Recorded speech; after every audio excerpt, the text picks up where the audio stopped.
November and December ఈ రీతిగా మనం సజీవ లెక్కలో మనల్ని ఉంచడమే కాదు, దేవుని సంకల్పాల విషయమై తిరిగి మరొకసారి మనతో ఈ రీతిగా నూతన వాగ్దానాలతో, నూతనమైన శీర్షిక వాగ్దానాలతో దేవుడు మరొకసారి మనల్ని జాగరూకులం అవ్వాలని ఆశపడుతున్న తరుణంలో ఈ నూతన motto promise November and December, ఇంకా ఈ సంవత్సరానికి ఇది ఆఖరి శీర్షిక వాగ్దానంగా మనము ధ్యానించక మునుపు ఒకసారి స్క్రీన్ సపోర్ట్ తీసుకొని, కొంతమంది క్యాలెండర్లు తీసుకొని కూడా అది అలాగే విజన్ అండ్ ప్రొవిజన్ దగ్గర అయిపోయింది. విజన్ ప్రొవిజన్ ఎప్పుడు వచ్చింది? అక్కడ పెట్టేశారు. ఇంకా ఆడే అయిపోతుంది. ఏం తిప్పుతాం లేదు, తిప్పడం కూడా బద్ధకం. సరే, ఒకవేళ తిప్పకపోయినా దేవుడు మనకి ఇచ్చిన వాగ్దానాన్ని అందరం కలిసి సరే స్క్రీన్ సపోర్ట్ తీసుకొని మనందరము ప్రార్థన పూర్వకంగా నూతన అంశాన్ని ఆవిష్కరించడానికి మనమందరము ప్రార్థన పూర్వకంగా సిద్ధపడే సమయం ఇది. It is time we prepare. దేవుని మాట ఒక్క మాట కూడా ఫెయిల్ అవ్వదు. ఒక్క మాట కూడా ఫెయిల్ అయినట్లు చరిత్రలో ఎక్కడ లేదు. ఫెయిల్ అయ్యే ప్రసక్తి లేదు. భూమి ఆకాశములు గతించినా గతించిపోతాయి, కానీ దేవుని మాట ఒక్క పొల్లైనా కనీసం ఆ పొల్లు కూడా చెక్కు చెదరని దేవుని వాగ్దాన శక్తి. రెండు పదాలు ఈ సంవత్సరం, ఈ నెలలు రెండు పదాలు: అల్ఫా ఒమేగా. ఆత్మాభిషేకం, అద్భుతం. Very good.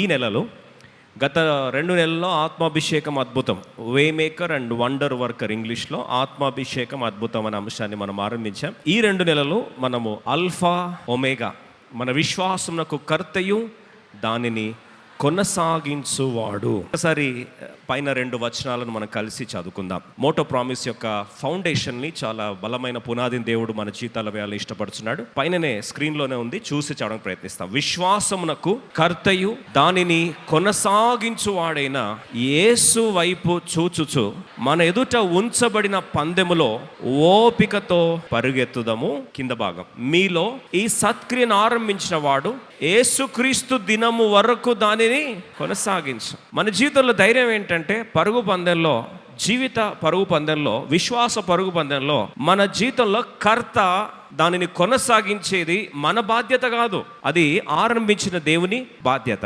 ఆరంభించిన వాడే అల్ఫా అయిన దేవుడు ఒమేగాగా కూడా మన జీవితంలో నిర్ధారించే శక్తి, సామర్థ్యం గలవాడు. అంత మాత్రమే కాకుండా దేవుడు ఈ క్రియను మన జీవితంలో ఆరంభించిన వాడు కాబట్టి దాన్ని కొనసాగించాల్సిన బాధ్యత ఎవరిది?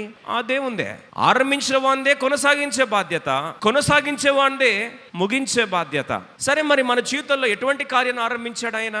ఆ కార్యం, ఆరంభించిన కార్యం ఎటువంటిది? ఫిలిప్పీ 1:4, మీలో ఈ సత్క్రియను ఆరంభించిన వాడు. ఏం క్రియనంట? సత్క్రియ. It is a good work, undeniably good work.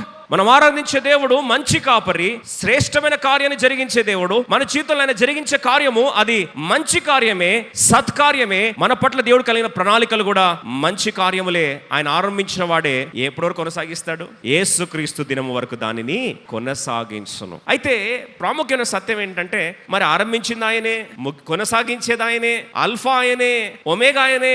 గెలుపు కాదు ముఖ్యము, ముగింపు ముఖ్యం. ఇవన్నీ బాగున్నాయి. మనం చేయాల్సిందే ఉంది. ఇప్పుడు ఆయనే ఆరంభించాడట, ఆయనే కొనసాగిస్తాడంట, ఆయనే ముగిస్తాడంట. అంటే మరి మనం ఏం చేయాలట?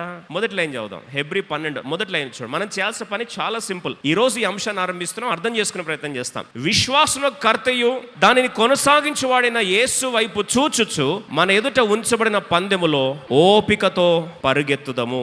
ఓపికతో పరిగెత్తుదము. ఓపికతో పరిగెత్తుదము. Just run the race with patience. Don't quit. Run the race with patience. ఈ 2 నెలల్లో శీర్షిక ఏంటంటే, నా వెనకాల జస్ట్ 2 పదాలు గుర్తుపెట్టుకుంటే చాలు. ఆగిపోవద్దు, సాగిపో. ఆగిపోవద్దు, సాగిపో. కొంత ఉల్టా చెప్తున్నా, సాగిపోవద్దు, ఆగిపో. మళ్ళీ ఒకసారి గట్టి చెప్పండి. ఆగిపోవద్దు, సాగిపో.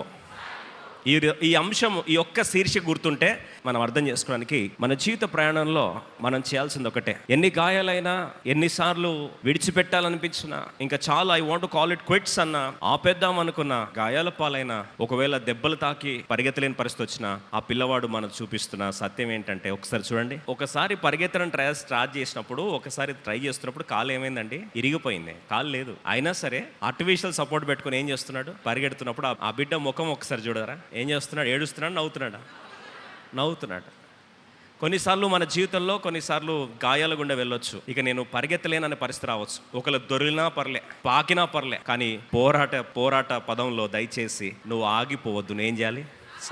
అని నేను పరిగెత్తలేను, ఓకే నేను పాకు, లేదా నేను దొర్లుకుంటూ పో, లేదు నేను నడవలేను, నువ్వు కుంటుకుంటున్నావో దొర్లుకుంటున్నావో, కానీ సాగిపో. మళ్ళొకసారి చెప్పండి. ఎందుకంటే ఎంతవరకైతే నువ్వు పోరాట పరుగు పందెంలో నిలబడతావో నిన్ను గెలిపించే బాధ్యత ఆయనది. నిలబడడం నీ బాధ్యత, గెలిపించేది ఆయన బాధ్యత.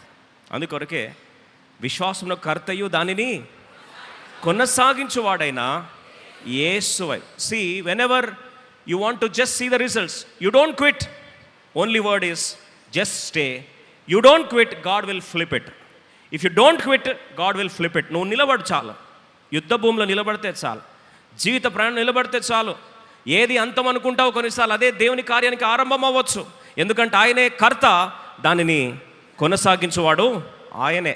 నడి మధ్యలో కట్టిన భవనాన్ని నడి మధ్యలో కూల్చే దేవుడు కాదు. He will not abandon half-built dreams. He will not abandon half-built visions. అందుకొరకే పరిగెత్తడం కాదు, పూర్తి చేయడం ముఖ్యమనే అంశాన్ని ఆరంభిస్తున్నాం. రెండవదిగా వేగము కాదు, విశ్వాసం ముఖ్యము అనే అంశాన్ని, ఈ సత్యాన్ని గుర్తించుకుందాం. ఎంత అలసిపోయినా సరే దేవుడు ఇంకా పూర్తి చేయని పని ఉందంటే ఒకే మాట, ఆగిపోవద్దు.